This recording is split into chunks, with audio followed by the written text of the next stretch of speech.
ล่าท้าตำนานทั่วไทยไปกับน้ำมันเครื่องอีเดมิสึดงพญาไฟผืนป่าดงใหญ่ที่ขั้นกลางระหว่างที่ราบลุ่มภาคกลางกับที่ราบสูงภาคอีสานที่นี่เต็มไปด้วยสัตว์ร้ายนานาชนิดรวมถึงพูดผีปีศาจและอาถรรพ์ลี้ลับมากมายผู้ใดที่หลงเข้าไปแล้วน้อยคนนักที่จะมีชีวิตรอดกลับออกมาแต่คนในสมัยก่อนยังจำเป็นต้องเดินทางผ่านเส้นทางนี้เช่นเดียวกับนายห้อยคำทองที่จำเป็นต้องต้อนวัวควายเดินผ่านเส้นทางนี้เพื่อไปขายยังต่างเมืองโดยต้องพักแรมในป่าถึง2 คืนจึงจะผ่านพ้นดงพญาไฟออกไปได้ซึ่งคืนนี้ก็เป็นคืนแรกที่พวกนายหอยต้องพักแรมอยู่ในป่าเมื่อแสงตะวันใกล้ลับขอบฟ้านายห้อยคำทองได้หันไปสั่งไอ้แก้วลูกน้องของตนให้หยุดพักและบอกให้รีบก่อกองไฟก่อนที่ฟ้าจะมืดซึ่งไม่นานนักความมืดก็ได้คืบคลานเข้าปกคลุมพื้นป่าแห่งนี้ทั้งสองได้แบ่งหน้าที่เฝ้าเวรยามกันโดยนายห้อยคำทองได้ให้ไอ้แก้วอยู่เวรเป็นคนแรกและไม่ลืมที่จะกำชับว่า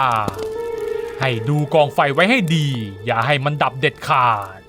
ซึ่งไอ้แก้วก็พยักหน้ารับกลางดึกคืนนั้นไอ้แก้วที่เผลอหลับไปก็ได้สะดุ้งตื่นขึ้นมามันพบแต่เพียงความมืดเพราะตอนนี้กองไฟที่ก่อไว้ได้หมดดับไปเสียแล้วไอ้แก้วหันไปมองนายหอยที่ยังคงหลับสนิทก่อนที่มันจะรีบลุกขึ้นไปก่อกองไฟอีกครั้งก่อนที่นายห้อยจะตื่นขึ้นมาด่าทันใดนั้นเองก็ได้ปรากฏดวงไฟสีแดงส้มขึ้นภายในป่า 4-5 ดวงตอนแรกไอ้แก้วก็คิดว่าเป็นแสงจากแมลงชนิดหนึ่งแต่แสงนั้นกลับคงนิ่งไม่วูบวาบเหมือนของแมลงแต่อย่างใดดวงไฟนั้นค่อยๆเคลื่อนเข้ามาใกล้ขึ้นเรื่อย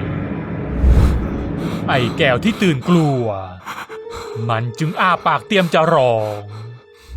แต่แล้วก็มีมือเอื้อมมาปิดปากจากทางด้านหลังไว้ทันพอดีถ้ามึงยังไม่อยากตายก็อย่าส่งเสียง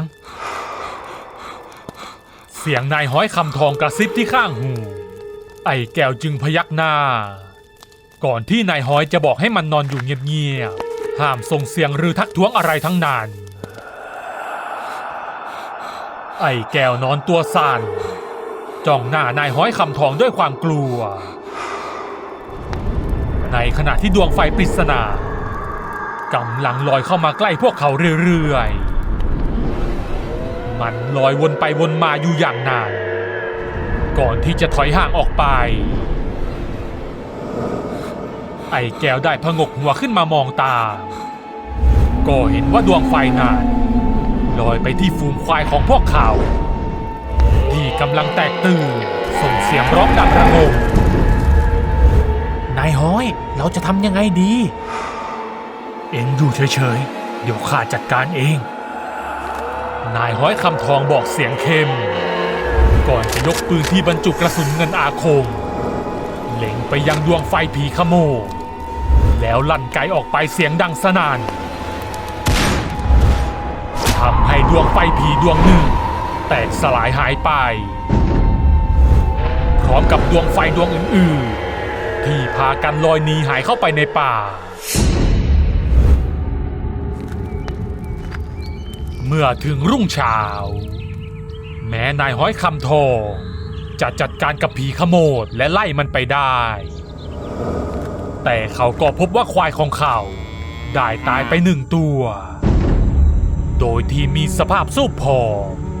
ราวกับถูกสูบเลือดสูบเนื้อไปจนหมดซึ่งมันต้องถูกผีขโมดกินจนตายอย่างแน่นอนนี่มันเกิดอะไรขึ้นครับนายดวงไฟเมื่อคืนมันคืออะไรมันคือผีขโมดดีที่ข้าห้ามเองไว้ทันถ้าเผลอไปทักมันขึ้นมาแล้วก็เองได้ตายแน่ไม่ก็ถูกมันหล่อลวงให้เดินหายเข้าไปในป่าผมขอโทษจริงๆครับนายเพราะผมเผลอหลับแท้ๆเองได้ชดใช้แน่ไอ้แก้วแต่ตอนนี้เราต้องรีบเดินทางกันต่อไอ้แก้วรีบพยักหน้ารับตามคำสั่งและเตรียมตัวออกเดินทางกันอีกครั้งโดยปล่อยซากควายที่ถูกผีขโมดกินทิ้งไว้กลางป่าจนเมื่อเวลาได้ล่วงเลยมาถึงช่วงเย็นไอ้แก้วที่เดินตามหลังมาก็เอาแต่หันมองซ้ายมองขวาอย่างตื่นกลัวบรรยากาศในยามโผล่เพลทำให้นายห้อยคำทองเริ่มใจคอไม่ดี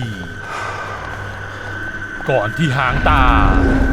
จะเหลือบไปเห็นดวงไฟสีแดงส้มลอยตามมาแต่พอหันไปมองมันก็หายวับไป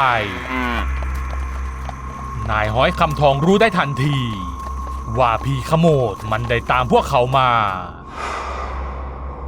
แกบอกให้ไอ้แก้วหยุดพักและรีบก่อกองไฟโดยเร็วทั้งที่ฟ้ายังไม่มืดดีซึ่งไอ้แก้วก็รีบทำตามทันทีเมื่อความมืดเข้าปกคลุมทั้งผืนป่ามีเพียงแสงจากกองไฟที่คอยให้ความสว่างพอให้เห็นบรรยากาศรอบตัวไอ้แก้วโยนกิ่งไม้เข้ากองไฟเพื่อไม่ให้มันดับโดยมีนายห้อยคำทองนั่งอยู่ข้างๆถึงแม้นายห้อยคำทองจะบอกให้ไอ้แก้วไปนอนและตนจะอยู่เฝ้าเวรยามเอง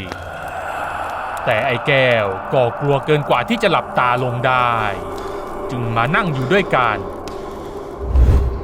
นายผมขอตัวไปยิงกระต่ายก่อนนะอันไม่ไหวแล้วเอ็งอย่าไปไกลนักล่ะไอ้แก้วครับนายในขณะที่ไอ้แก้วกำลังทำธุระส่วนตัวอยู่นานมันก็มองไปรอบๆอย่างหวาดระแวงท่ามกลางเสียงจิ้งหรีดเรไรที่ร้องรับกันในยามราตรีสายลมเย็นที่พัดผ่านมาเป็นระยะทำให้บรรยากาศในค่ำคืนนี้ไม่ได้น่ากลัวอย่างที่คิดไว้แต่ทันใดนั้นเองเสียงจิ้งหรีดที่ร้องดังระงมอยู่เมื่อครู่ก็เงียบลงทันควันพื้นป่าเงียบสงัดจนไม่ได้ยินเสียงอื่นใดราวกับหูดับไปดื้อๆไอ้แก้วรู้สึกกลัวขึ้นมาจึงรีบก้มลงใส่กางเกงอย่างรวดเร็วแต่พอเงยหน้าขึ้นมันก็ถึงกับตะลึงเมื่อประจันหน้าอยู่กับดวงไฟสีแดงส้มลูกใหญ่ผีขโมดตามมาสิตามมาสิ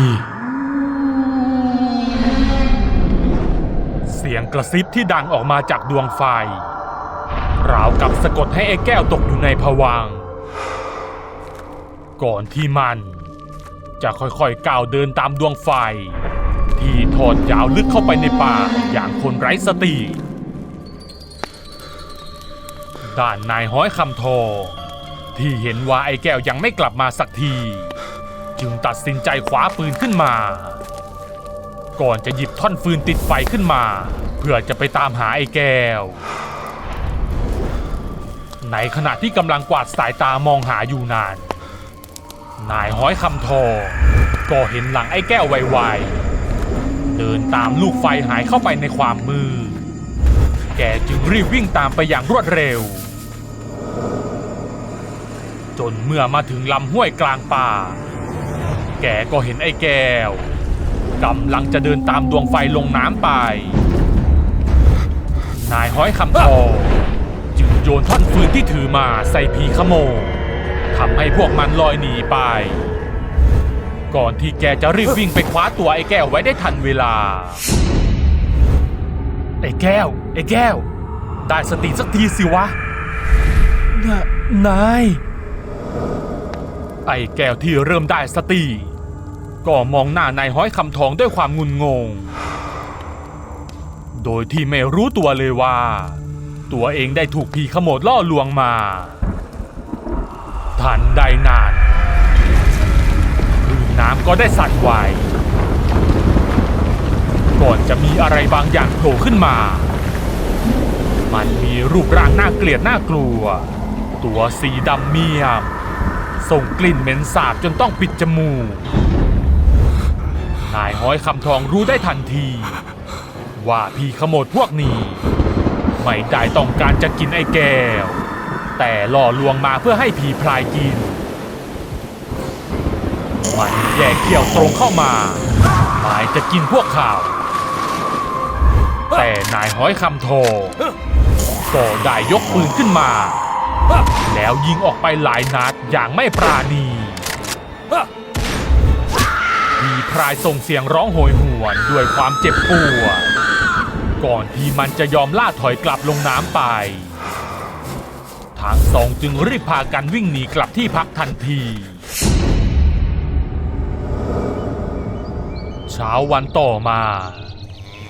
นายห้อยคำทองกับไอ้แก้วก็ได้เดินทางออกจากป่าดงพญาไฟได้อย่างปลอดภัยพร้อมกับควายที่เหลือรอดมาได้2 ตัวจากเหตุการณ์ที่เกิดขึ้นทำให้ไอ้แก้วสัญญากับตัวเองว่าจะไม่กลับเข้าไปในป่าแห่งนี้อีกเด็ดขาดเพราะมันอาจจะถูกผีขโมยสูบเลือดกินจนตายหรือไม่ก็ถูกล่อลวงไปให้พูดผีตนอื่นๆกินติดตามเรื่องหลอนๆตอนต่อไปน้ำมันเครื่องอีเดมิสึจัดให้ก็จบไปแล้วนะครับกับเรื่องผีขโมยป่าดงพญาไฟหวังว่าจะชอบกันนะครับใครที่มีเรื่องราวที่น่าสนใจที่อยากให้ทีมงานนำมาทำเป็นแอนิเมชันก็สามารถส่งเข้ามาที่แฟนเพจหลอนไดอารี่ได้เลยนะครับถ้าชอบคลิปนี้ก็อย่าลืมกดถูกใจและกดติดตามหลอนไดอารี่ทางช่องทาง Facebook และ YouTube เพื่อจะได้ไม่พลาดคลิปใหม่ๆอีกมากมายและเป็นกำลังใจให้ทีมงานทำคลิปต่อๆไปด้วยนะครับขอบคุณทุกท่านที่เข้ามารับชมครับ